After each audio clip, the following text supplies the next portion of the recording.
On termine la Hatzlut pour aujourd'hui, messieurs. Ah, vous savez, je répéterai jamais assez que le Sefer Orchot Tzadikim, donc il l'a écrit le Rav, pour chaque Mida, on voit le côté négatif de la Mida, mais en fait le côté positif de la Mida, puisqu'on a expliqué que Mida veut dire mesure. Et en fait, une Mida, il faut qu'elle soit mesurée. Donc même la Hatzlut, on va voir qu'il y a un beau côté de la Hatzlut, il y a un beau côté de la paresse. Et il dit comme ça. Veyesh Hatzlut shei tova meod. Il y a une paresse qui est bonne. Il y a une paresse qui est bonne. C'est bizarre, hein? Ouais. Écoute bien.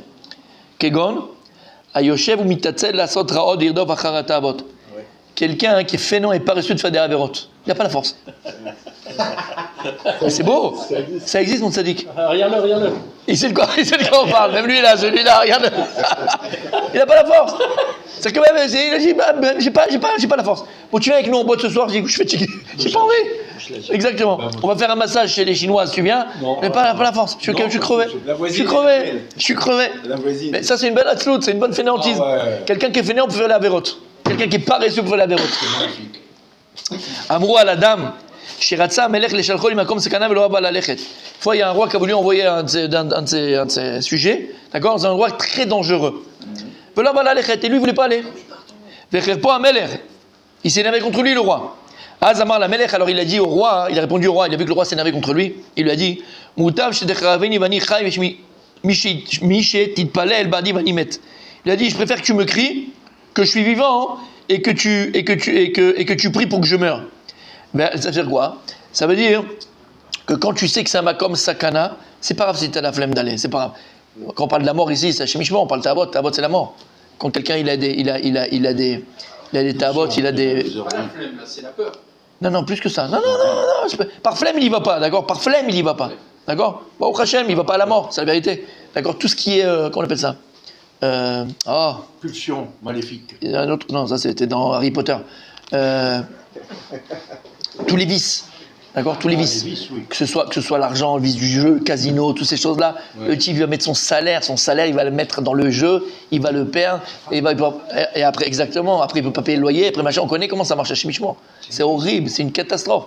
C'est une maladie. Ouais. C'est une maladie, voilà, cherchez le mot, c'était celui-là plus. C'est une addiction. C'est vraiment une addiction.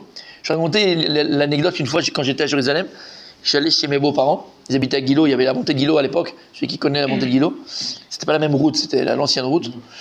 Et il y a un type, je prends jamais en stop de ma vie. Jamais. Surtout que c'était à l'époque où il y avait les attentats, les machins, ils prenaient les. Bref, je prenais pas en stop. Bon, je sais pas pourquoi. Là, il y a un type qui était là, il faisait du stop. J'ai vu sa tête, machin, il m'a fait pitié. Vraiment, il m'a fait pitié. Je sais pas pourquoi. Donc je suis arrêté, je l'ai pris dans la voiture et tout. Il rentre. Et Mère Teresa, elle commence à me parler comme Mère Teresa, tu vois. Et il se met à pleurer. Vraiment, à pleurer. Et le gars, il était conscient de sa maladie. Il était addict du jeu. Du jeu. Le casino, tout ça, machin, du jeu, quoi, des paris et tout. Et il pleurait parce que sa femme, elle avait dit, si la prochaine fois tu refais, parce qu'il perdait tout ce qu'il gagnait, ses salaires, il mettait là-bas. Il n'avait même plus pour manger, il n'avait plus pour truc, il n'avait plus rien. Et il pleurait. Bien sûr. Voilà, tiercé. Exactement. Et sa femme, elle a dit, tu fais ça, je te quitte. Il avait 2 filles. Et il me dit, mais je veux mes filles, je veux machin. Il dit, mais je sais que c'est pas bien, mais j'arrive pas. Le mec, il était malade, il est conscient qu'il est malade. C'est horrible. C'est horrible. L'addiction, c'est horrible. Alors que ce soit au jeu, que ce soit aux femmes, que ce soit au foot, que ce soit n'importe quoi. D'accord? C'est une addiction, c'est vraiment, ça fait vraiment de la peine. Bref. Et là, c'est ce qu'il dit. Donc, il vaut mieux que tu sois paresseux, que tu aies la flemme de sortir ce soir, Baruch Hashem, que tu ailles à ta mort. Parce que des choses qui sont vraiment à ta mort, quand je parlais de ça, le mec, il était mort. C'était un mort-vivant, le mec. Balzé, Agnan, Amour, Boté, nous, ça, ils ont dit, Chachamim. Yesh Zariz Veniskar, Yesh Zariz Venifsad. Ils ont dit les Chachamim, il y en a qui sont zélés et ils ont un salaire de ça, ils gagnent de ça. Et il y en a des gens qui sont zélés et ils perdent. Mais pareil, des gens qui sont zélés pour faire le bien, pour aller faire des choses positives, pour construire, pour faire des choses bonnes, d'accord? Donc ils gagnent de leur zèle, et t'as les gens, ils sont zélés pour aller faire la Zumba, pour aller faire les pires choses, et ceux-là, à la fin, qu'est-ce qu'ils font? Ils perdent. Yesh Atzel Veniskar. Et donc il y a parfois des paresseux qui perdent de leur paresse, et il y a parfois des paresseux qui vont gagner de leur paresse. Zariz Veniskar, Shosei Melarto, Kol HaShoah Veno Ose Be'erev Shabbat. C'est qui est Zariz Veniskar, les Chachamim lui disent? C'est quelqu'un qui est zélé et qui a un salaire de ça. C'est quelqu'un qui travaille toute la semaine. Erev Shabbat, il ne travaille pas les mois de Shabbat Kodesh jusqu'à Chatzot. Après, il arrête. Erev Shabbat, il ne travaille pas. Zariz Veniskar. Zariz Venifsad, quelqu'un qui est zélé mais il perd. שעושה מלאכה כל השבוע ועושה גם כן בערב Shabbat. C'est quelqu'un qui travaille toute la semaine et jusqu'à la dernière seconde qui rentre Shabbat. Atzel ben Nizkar, le paresseux qui gagne. She'eno עושה מלאכה כל השבוע ואינו עושה בערב Shabbat. Lui, il travaille jamais. Il travaille ni le. Comme ça, Il ouais, au moins, il est vrai, il est consistant, tu vois. Atzel ben Nissan, mais le paresseux qui perd. She'eno עושה מלאכה כל השבוע ועושה בערב Shabbat. Lui, il travaille pas toute la semaine, juste ערב Shabbat. Il se met à travailler. En fait, ici, c'est Vadaï, c'est aussi un remez, exactement. Re'ech elu chachamim milvam shesh zrizut shehi tova ve'zrizut shehi ra. Regarde chachamim comment ils ont vu, Bémet dans leur sagesse, qu'il y avait un zèle qui était positif et un zèle qui était négatif. Et ils ont vu qu'il y avait donc une atzout qui était positive, une paresse qui était positive et une paresse qui était négative. La chen tarshov shetaseh atov bechol evarecha ou bechol machshavotecha. C'est pour ça il dit le Rav, pense, aie conscience, réfléchis, de faire toujours le bien avec tes membres, avec ton corps, avec ta personne et avec ta pensée. Betifrar mikol evar ve'evar ksat kalut ou ksat kvedut vakol Hashem shem. Regarde ce qu'il dit. Il dit réfléchis. Et si je me répète, j'en ai marre de me répéter. Mais c'est un moussar askel. Réfléchis. C'est le cours qu'on a fait il n'y a pas si longtemps. Réfléchis à chaque fois que tu vas bouger un membre de ton corps. Réfléchis. Il faut que tu réfléchis. Nous, comme on l'a dit, 95% du temps, on agit par réflexe. Par réflexe, par pulsion, par réflexe. Réfléchis pas. T'as faim, tu veux le frigidaire, c'est même parce que tu vas y trouver, c'est même parce que tu veux manger. Avant d'ouvrir, réfléchis. Peut-être que c'est pas au frigidaire ce que tu as envie de manger, c'est peut-être dans le placard. Tu as envie de manger des chips. Mais ça nous arrive 10 fois. Tu ouvres, tu fermes, tu ouvres le placard, ah, ils sont prendre les chips. Et tu dis, bon, ça c'est chose de la vie. Oui, mais c'est sur ça que tu dois travailler.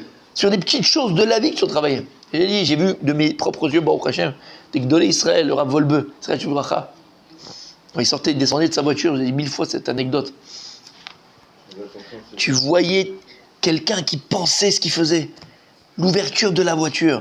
Il descend, la pose de son pied par terre, comment il sortait de la voiture, comment il fermait la porte, comment il marche. Tout est réfléchi. Et il dit, le Rav, c'est exactement pareil. Tu dois réfléchir à chaque mouvement de ton corps. Et là, en particulier, lorsque tu dois être zariz, quand tu vas être zélé et faire les choses rapidement avec ton corps, et quand tu vas te contenir, lorsque tu vas te retenir. C'est fatigant avec ta... de faire attention à chaque instant, à chaque mouvement. En fait. Alors je vais te dire quelque chose. Émet, mon tzaddik. C'est un travail. Jusqu'à que ça devienne ta nature. Jusqu'à que ça devienne ta nature, mon tzaddik. Tu comprends ce que ça veut dire? Jusqu'à que ça devienne ta nature. Et ça va venir tellement ta nature que même si à un moment donné, tu as un autre désir,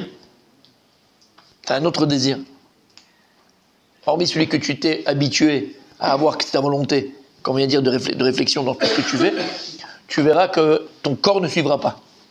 Le corps ne suivra plus le désir. Parce que tu l'as tellement éduqué, tellement habitué à, qu'il ne peut pas. D'où on voit ça? David Ameller.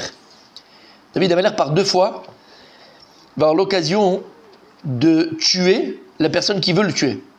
Shaoul Ameller. Shaoul Ameller, roi Shaoul, poursuit David Ameller pour le tuer. Il indigne de Rodef, c'est-à-dire que quelqu'un qui se lève pour te tuer, tu as le droit de te lever pour le tuer avant qu'il te tue. C'est une halakha. Donc David Ameller, il a tous les droits de se défendre et de tuer la personne qui veut le tuer avant.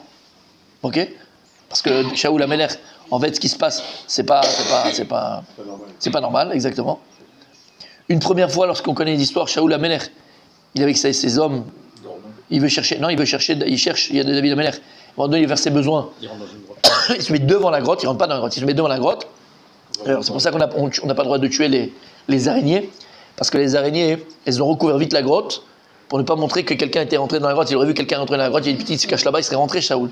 Mais ils ont vite mis des toiles d'araignée, ils se sont dit, bon, c'est là depuis longtemps, c'est là depuis longtemps, donc c'est vrai qu'il ne faut pas tuer les araignées par Akaratatov, Mashiach Hashem. Les Arabes, même ça, ils nous l'ont pris.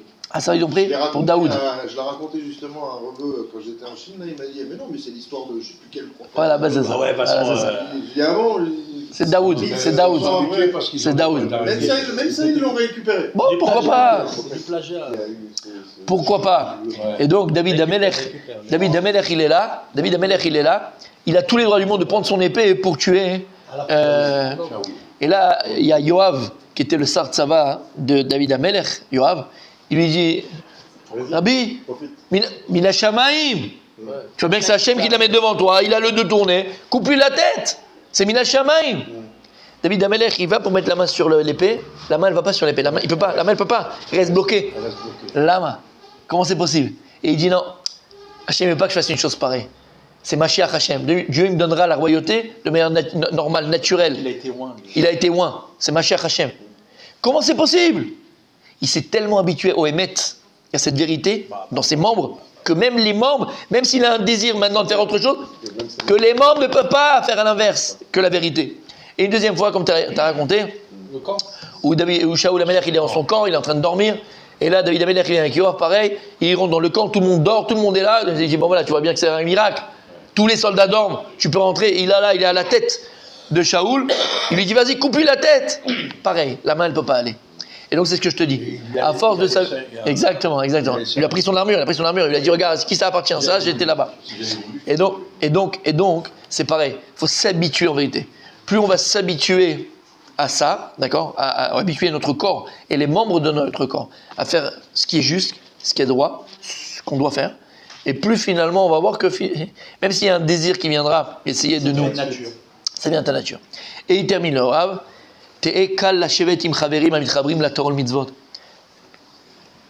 Sois facile et léger, que ce soit facile pour toi de t'asseoir avec des amis, des gens qui étudient la Torah. Tu rentres, t'es là, hop, 10 minutes avant le mincha, tu vois qu'il y a un petit shiur, il y a une petite étude, rester là-bas avec ton portable et voir ce qui se passe dans le monde, viens t'asseoir. Que ce soit léger pour toi, que ce soit pas une guerre, que ce soit pas dur. Encore un cours de Torah, encore un truc, encore un machin, que ce soit pas dur. Et au contraire, que ce soit kavet pour que ce soit lourd pour toi, difficile pour toi, de t'asseoir avec des moqueurs, avec des plaisanteurs, avec des gens qui sont légers, avec des moins que rien, avec des moins que rien, avec des gens qui perdent leur temps. Ou tekal benechal irot dan vadin venia mitzvot, dad vadin pardon, venia mitzvot, que ce soit facile pour toi d'accomplir les mitzvot, kal kanesher. Ou t'es kavet benechal irot masé aveli ou listakel be'eshetish ve'odazara, que ce soit dur pour toi de regarder une femme mariée, regarder dans le sens profiter de sa beauté, de regarder la vodazara, le foot, tout ce que tu veux, quand ça devient de la vodazara. Hein. Quand je dis quoi la vodazara, c'est quand tu veux passer quelque chose avant la vodat Hashem. Si pour toi le foot c'est plus important que la vodat Hashem, c'est la vodazara. Si pour toi le tennis c'est plus important que la vodat Hashem, c'est la vodazara. Si pour toi ton travail c'est important que la vodat Hashem, c'est la vodazara. Et ainsi de suite. Ou tekal be'oznecha lishmoa musarim et tochachot ve'in Torah. Sois léger à tes oreilles. T'as envie d'écouter du vrai Torah, du vrai moussar. Ah, t'as envie, tu le recherches. Ou tekal be'oznecha lishmoa. Que ce soit dur pour toi, tu ne peux pas supporter d'écouter des gros mots, varim betelim, des choses futiles. Ou tekal be'apecha lichos al reshaim. Que ce soit facile pour toi de te mettre en colère, entre guillemets, contre les reshaim. Et au contraire, soit dur pour toi de t'énerver contre les tzadikim. Que ce soit dur pour toi d'utiliser ta bouche pour Méditer. pour médire, puis la shonara, pour te quereller. Et au contraire, mon tzadik, que ta bouche elle soit légère pour les oded et tacherim, pour les oded, pour encourager les autres, pour avoir de belles paroles, pour délivrer Torah, pour les choses sensées, pour les choses construites. Que ce soit dur pour toi de lever ta main pour faire du mal, mais que ce soit léger pour toi d'utiliser ta main pour faire du bien, faire la tzedaka, aider les autres, aider autour de toi. Que ce soit dur pour toi de lever tes pieds pour aller à des endroits où tu ne dois pas aller, que ce soit dur pour toi de marcher dans des endroits où tu ne dois pas marcher. Que ce soit facile pour toi d'utiliser tes jambes, tes jambes soient légères pour courir à la synagogue, au Beth Midrash, Bikur Cholim, visiter les malades, à l'Evayot, chez l'Oneda, pour aller aider autour de toi. Que ce soit dur dans ton cœur d'avoir des mauvaises pensées. Ah, c'est dur, je veux pas. Au contraire. Ou bien de la jalousie dans ton cœur, mauvaise pensée dans ton cœur, la haine dans ton cœur. Et au contraire, que ce soit facile pour toi de penser à des pensées positives, la sigeta Torah, acquérir la Torah, aimer Hachem, aimer son prochain, avoir des pensées pures. Et grâce à tout ce que je viens de te donner ici comme conseil, alors ça sera très facile pour toi de t'attacher Aurélien à la lumière suprême, Kadosh Baruch Hu. Si tu arrives à faire ça, alors tu seras très facile pour toi de t'attacher à Kadosh Baruch Hu. On a fini la Hatzlut, messieurs.